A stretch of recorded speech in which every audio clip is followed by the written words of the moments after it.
Olá a todos! Ainda sobre o tema inventário, nem sempre a pessoa que morre deixa bens totalmente quitados ou sem qualquer impedimento.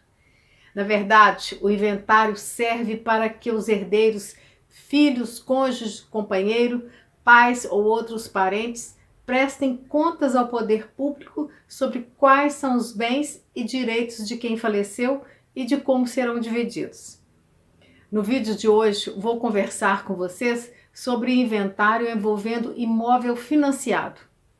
Quando o titular do contrato morre, como fica a situação desse imóvel? Ele precisa ser inventariado? E quando o imóvel está em nome da esposa e do marido? Com o falecimento de um deles, o imóvel será quitado e deverá ser inventariado?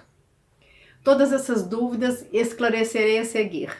Sou Is Souza Araújo, advogada. Sejam bem-vindos ao canal. Antes de tudo, é importante deixar claro que quando se adquire um bem financiado, significa que ainda não se é proprietário, o dono do bem, móvel ou imóvel. A pessoa apenas possui direitos relacionados àquele bem. Essa situação se aplica para a compra de uma casa, apartamento ou um veículo, por exemplo. Significa que o banco ou instituição financeira vendeu o bem, mas reserva para si o direito de propriedade com a cláusula resolutiva vinculada ao pagamento. Somente com a quitação de todas as parcelas, o adquirente se torna proprietário daquele bem. Enquanto isso, a instituição financeira ou banco possui o direito de propriedade. No Brasil, quanto a bens imóveis, existem dois sistemas de financiamentos principais para viabilizar a aquisição da casa própria: o sistema financeiro imobiliário e o sistema financeiro da habitação, que é o mais utilizado por cobrar juros menores. A diferença entre eles é que o sistema financeiro da habitação é regulado pelo poder público e o outro não é. O sistema de financiamento imobiliário, apesar de regulamentado por lei nacional, permite a livre negociação entre clientes e instituições financeiras. Se o imóvel for adquirido pelo sistema financeiro da habitação, existe a obrigatoriedade da contratação do seguro contra danos físicos no imóvel e para morte e invalidez permanente do titular do financiamento. No caso de seu falecimento, o imóvel será quitado automaticamente e não haverá mais o que pagar, desde que comprovada sua morte. A seguradora irá quitar o contrato e o bem será integralmente do falecido e deverá integrar seu patrimônio, devendo constar no inventário. Não como direito, mas será relacionado o próprio imóvel que já está quitado. Mas respondendo à pergunta, título do vídeo, independente de um imóvel ser ou não quitado através de seguro, ele deve ser inventariado? Sim, em qualquer dessas situações, o bem deve ser relacionado no inventário. Se o financiamento imobiliário não continha a contratação do seguro, mesmo assim, por ser um direito que a pessoa falecida deixou para os seus herdeiros, como qualquer outro bem ou direito, deve ser inventariado e partilhado.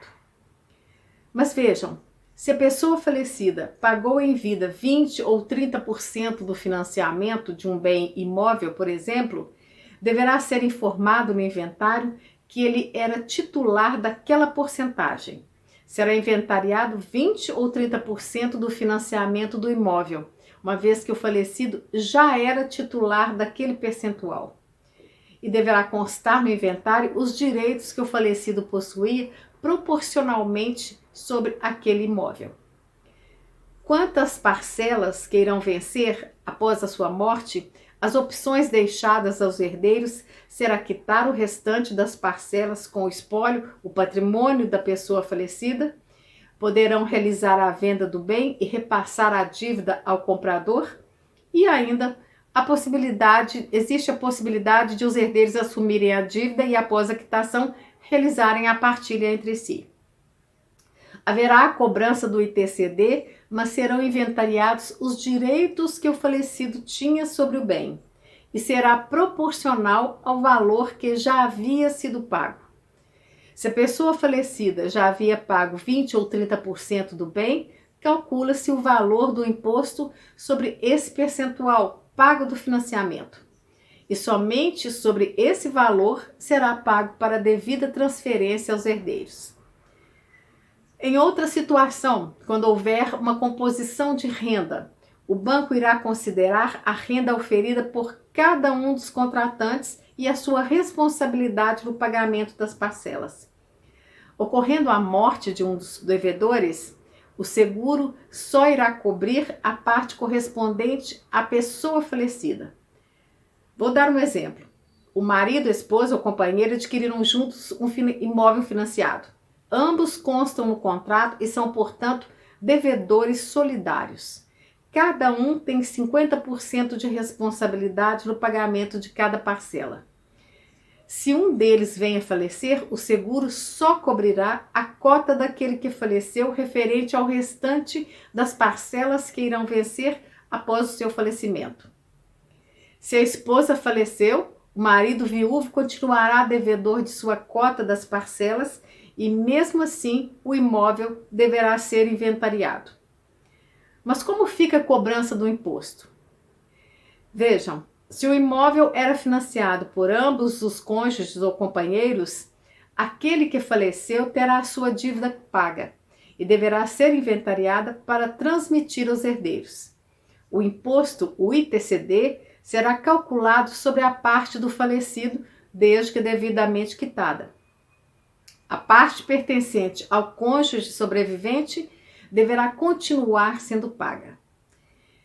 Importante também informar que, se antes do falecimento o contratante do financiamento possuía algumas parcelas em atraso, elas não serão quitadas pelo seguro.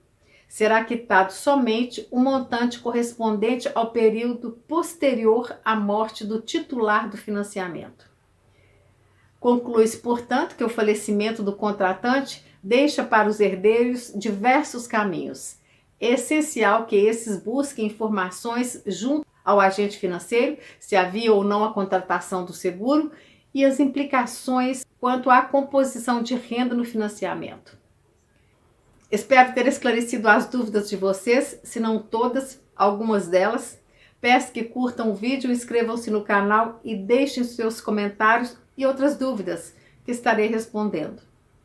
Até o próximo tema, até o próximo vídeo.